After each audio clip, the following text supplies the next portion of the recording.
a lot of play. We saw Pooh drafting the other two Indras quite religiously there as well in the first match, but we have now resumed the game, and that Venton is in the first pick, and Qiang responding that Water Inosuke as he doesn't have the light Gojo for a speed lead option, as well as his trusty Laura. Ooh, and what a great answer to what's being presented here too with the patter. Having cleanse and immunity in a dark unit is so valuable too. Lets you stay element neutral and have great responses to crowd control since he wakes up. Yeah, very Patter is a very solid monster. We've seen Sphynx utilize that a lot here as well. And now we see a Lamela Nyx combo that Nyx would make those provokes from Lamela be 2 turns long. And a very, very nice combo right there, but I don't know if it's going to be enough as Sphynx team is looking quite tanky. So Lamela might not really do enough damage with that skill too here.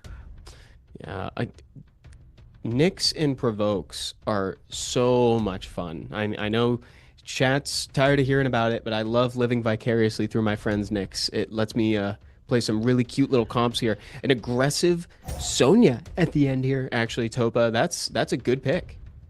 It could be a good pick, Could be. but everything on Sphinx side might be Sonya proof. There is a defense lead there as well from this Layla. So, I mean, Ventan, you probably don't want to target a fire unit there. Chandra is probably going to be too tanky for Sonya at the one shot. Layla could be built as a counter. So, I don't know. The Sonya's let through. I don't know how I feel about this Sonya. I guess we'll see. Dude, if they're not Sonya proof, it's amazing. But the problem is so many things are Sonya proof. I mean, let's see. Not Ooh. exactly Sonya proof, though she has enough HP to be Sonya proof. Here she comes. Gets a clutch little slow, just, kind of incidental results. And the Layla's also a nemesis there, so actually getting attack bar from that Sonya hit is able to then cut in as we saw that Annabelle would have taken the second turn, but now with all those debuffs, I mean Layla, you see the attack bar, it's very bright or dark blue right there, filled up all the way over, so that attack bar is enough, and now the Chandra is looking to get a defend in that Layla, and it's actually not going anywhere. Low key, crazy amount of debuffs actually landed considering Nyx is there. Oh yeah, I mean with so many hits, right, the Venton, that's why a lot of people don't put that much action on that monster either. As you just do so many hits, you're probably gonna land a lot, even, off element, on Nick's passive, everything. It doesn't really matter. All those hits, just as well as all the damage coming up from additional damage. Yeah, it's like you're bound. The odds are in your favor at this point. Here comes Patter. He has a pretty good chance of trying to stun. Oh, he's doing this. I think you go for the kill on the Nyx while you got the branding, or at least get it low enough for Chandra to do something about it. Yeah, these violent procs from the Patter have been quite crucial. It's getting 2 turns and 2 violent procs. Now Chandra with the 2 kills. And there, Oh, that that's is a just the big game move, and over. that's likely going to be how Sphynx takes this game. He's I don't know if Qiang is just going to hang out to see if Lamela could maybe get a clutch little Vile proc to use skill 2 or something, but I think it's pretty much over. Yeah, I think he's getting a little bit more screen time here, wanting to soak in the moment here, as well as maybe thinking about the next game as well. What really went wrong here. The Sonya, it seemed okay on paper, right? But I also don't like a Sonya when you only have one speed leader. We saw Sphinx just see that as well and just ban out that speed lead, and then Sonya just does somehow denies that and gives attack bar. So it'd be definitely annoying, but then you also see instances like that where it doesn't really do a lot. Yeah, like you said, it's a 30% lower, activation rate for stuff, or application rate rather. But bro's got to do something there. Had so many chances. Pre-bans come out here, and this time we're seeing the other half of the Light Gojo Laura combo in the pre-ban along with the Water Inosuke. Yeah, no surprise there. It really just does not want to go up against this god combo of the Light Gojo and the Laura. And Qiang banning out the Water Inosuke, taking that speed lead option away, as now he has a speed lead option of his own in this Light Gojo. And then we got, oh, and now we also have the Light Nina Williams there. People have really been liking this unit following the balance patch, Topa. Yeah, they have. I'm not sure. sure how I still feel about this monster. I almost feel like a Maximilian in a lot of cases just does better. Right? I mean, with Maxi, I guess you kind of have to land that defense break to do the damage, but then you also get attack power absorb, so you can likely get a skill 2 off as well, and you get that 3% higher speed. As Nina is only a 21% speed lead, and at this level, every single point of speed can make the difference. It's a really good point. Those extra percentages really matter. Um, I know that since Nina Williams has that seal effect on skill 3, I figured I'd bring up I've seen seal runes getting more and more popular these days as well. I wonder if that has anything to do with it. Yeah, might be. And we see Sphynx, does not want to get outsped here. Obviously, Qiang is picking quite of a cleave combination here with that double speed lead. A lot of AoE damage from that Nina as well as the Lamila. So Sphynx knows that he can't really, or assumes that he can't really out-tank. So he's going for that turn 1 play, getting a 33, nerfed Oliver speed lead with probably the fastest, one of the fastest monsters in the game in the Wunsa. And now the Mega with another higher speed lead than anything that Qiang has also the potential to Yeah. just cut in. He can cut in and deny a turn. Yo, shout out to the Douglas suggestion in chat. That would go so hard right now. Unfortunately, that's not what we saw. Here we go. The leader skills go out. Let's see who takes turn 1. It's probably gonna be the Wunsa. There's Oh no my God, it's the Wunsa in the Etna! match. The Wunsa was banned out. Oh, the And, Wunsa got banned? Sorry, I was wisely reading from chat. Qiang there, can't knows that that would take the turn 1. That is a fast monkey coming out, and also Qiang is not speed tuned. Why does the intro go last? Wait, whoa. Okay. Oh, It might not matter though, 'cause that is a lot of AoE damage coming out on the teams. yeah. Well, I It's don't like think when it you matters. The wind intro is going to do enough damage here to just keep the team, isn't it? Only the patter's going to live. And Look at this. I don't think a patter's going to get a 1v4. Yeah, you're right, dude. It doesn't matter. Look at this. Not even gonna get him. Not even gonna get to move. Boom, and that's game. Dang, okay. Well, I guess that works out too. You can have a interesting speed tuning, I guess. Nobody's got that. Nobody's got the advantage. Everybody's figuring each other out this time. This is already great so far. Qiang showing us something real fun with all that damage last game. Hopefully we get the opportunity to see that again, but I think Sphynx is going to be tuned into that. Yeah, definitely banning out that speed lead now, and that is a big part of the combo, right? Getting those speed leads. You need that speed lead to take that turn 1, and we saw how much it just mattered there. That Ethna did get that turn 1 after Wounds was banned out, and Sphynx just couldn't do enough after that. Didn't have enough buff removers to back up his team. But now the Gojo is banned out, the Dark Monkey is banned out, so we go back to those pre-bans that game 1, and the Wentan is first picked. So right now we're just looking at a repeat of game 1. People going back to their roots for this game. I like the Venhen pick. Venhen I find to be quite exciting. We'll see how Qiang answers. He's really taking his time to think about this one, Topa. Yeah, it really is. He doesn't want a repeat of the game 1, obviously. Yes, that did not go in his favor at all.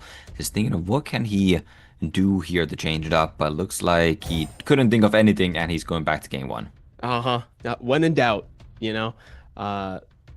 We'll see how this works out for him. Maybe it'll work out better because I don't remember that one working out quite as well for Qiang. Yeah, and Sphynx, just like, okay, well, I mean, I won game 1, I'm pretty sure, so let's just do the same. And he's just picking the same monsters from game 1 in that genre, but no, actually going for a Wind Monkey, which does now have a speed lead thanks to that most recent balance patch, as well as that Dark Druid. This is so powerful in that game 1. Dude, I love Xingxie. He is like one of my favorite monsters this season. Having that speed lead is so fun for him. He's a great answer to stuff like this that just incidentally hits multiple targets. Yeah, incidentally or on purpose, because there are a lot of AoEs that Qiang is bringing. Does not care about that Xingje in the slightest. Just picking that light Nina, which did so well in that game 1, so can't really blame him for that. But why is the wind injured there when we're not tuned? I guess you have 2 buff removers in front of it, so you don't really need it to be tuned. Either you have the Water Inosuke removing the buffs or the Laura, so... Oh, and here we go with the Etna to wrap up the draft, and we know that thing's fast.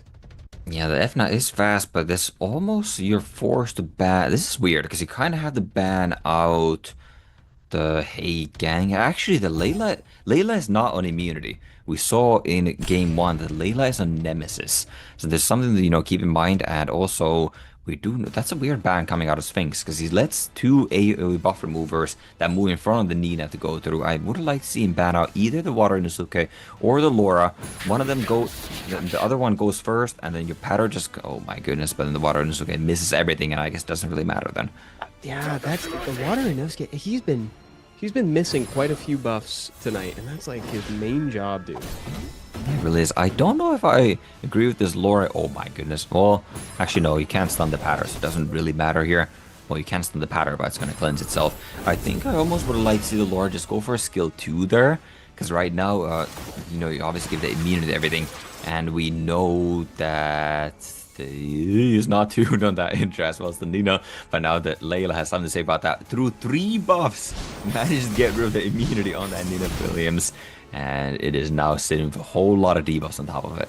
And he's got the silence placed on it. So Pooh is feeling, or excuse me, so Sphynx is feeling pretty happy about where he's at right now. Let's see how much damage this Chakra can do, though, because he doesn't necessarily need to land anything to do massive damage.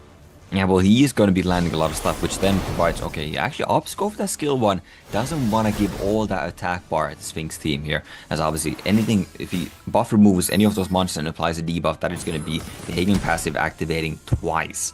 And obviously with that cleansing, giving AoE attack bar. So Chakra just going for that damage on the Layla, trying to take it out here. Oh my goodness, here we go. Sphynx was saving this one. Skill 2, big damage coming out here, and goodness. Pretty much finally we're seeing some applications. I feel like people have mostly been missing their debuffs in this game. Yeah, but there's a lot of debuffs not missing this game. I think there's at least minimum of 5 debuffs on every single monster on Qiang's side. And with all those debuffs, they're quite crippled and will be dropping here very, very soon. So it's looking very good for Sphynx. Yeah, Sphynx is super in control. See what he can do. And the answer is not much. And he even gets stunned at the end of his Thunderous state to add insult to injury. Even more insult to injury with that Venton getting a proc, shutting Qiang's team down fully. And Qiang doesn't really have it. Well, he did miss a lot with that Inosuke tournament. That may have made a big difference because he really had to land at this pattern. So the pattern moves in front of the Laura, and then the Laura would be able to remove the immunity that the pattern would put up. But also just the speed tuning coming out of Qiang is really not helping him. And that's the second game in a row where that's happened. I mean, Fire in Venton is it gives him 100% attack. So if you have high attack on him plus additional damage from attack and speed, because you're probably ruining him fast, you can do probably about like 2,500 without branding, and then 3,000-ish with branding. So when you hit 4 times AoE, that combines to over 10,000 damage AoE. It is so satisfying, and he's a really cool monster. Like Topa said, enjoy him while he lasts, because we don't know how much longer he's going to be in the state that he's in currently now that he's boasting such a high win rate and pick rate. And we got the light Gojo in that first slot over there on Qiang's side. Yeah, going to game 4, we have a repeat of the pre-bans of game 2. That Laura, it's interesting to see that Qiang is actually just pre-banning the Water Inosuke, as Sphynx, has not been utilizing that monster. He's been the one picking that Water Inosuke, but obviously he knows he has his Gojo available. He doesn't want to give that speed lead buff remover over the Sphynx. But now we see a deviation from that game 2 draft. Tianlang is out to play alongside the Ventan, which is now on Qiang's side. Yeah, and that Fire Megami is Tianlang's best friend. He gets so much bar from that guy. And Sphynx following up with 2 very high impact dark monsters with the Monkey King and the Pattern.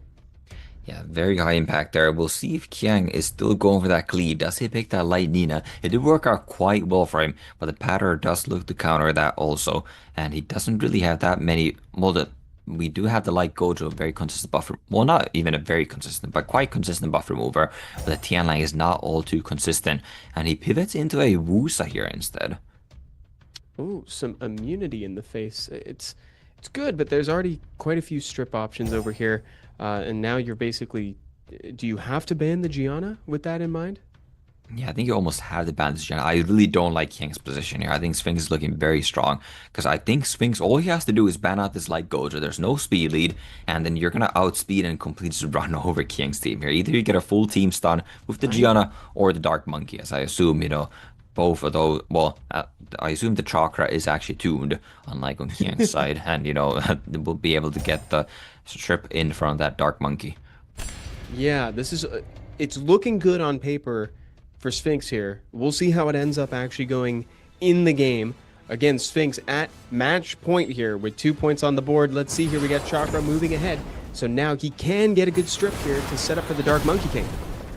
Oh, but he doesn't get a good strip. No! Wow, that is really unfortunate. That is a double hit on that skill. So there's 2 chances the buff remover. Chakra is an extremely consistent buff remover. We talked about the water Inosuke not feeling so consistent, but Chakra is an extremely consistent one. But still just missing 2 there. The Wusa getting the violent proc as well, getting the heals, and this might be just what Qiang needs to stay in this match here. That's so true, dude. That's really bad if you're Sphynx, because you don't have what you need to capitalize on these defense breaks you set up. The rest of the team is looking relatively healthy. Truly, Qiang could stabilize from here, and he's already looking pretty good. Ooh, that is a lot of damage coming out of that Chakra. That Venton's looking very low, and that Megumi is doing very well with removing these buffs. Oh my goodness, Monk with the skill 1 stun as well. Oh! On the other hand, Qiang didn't have that buff removed from Tianlang as it did get stunned, so the pattern did provide enough protection for Sphynx here. Now the Tianlang coming with that skill too, and I mean, it did almost nothing. That was really well navigated by Sphynx too, because you saw his hesitation to going in on that monster, on that Ventan. There's a number of things to consider. There was the Wusa shield, whether or not it would fade away, and also the Lamila with the arsenal. Yeah, the Lamila is now getting control. I believe the Chakra will be outspeeding that as well. The skill 2 might probably not quite enough. So Lamila does have a chance to violent proc out here, but has to get that violent proc because we need that skill 2 damage, and even then, it's a very uphill battle for Qiang here.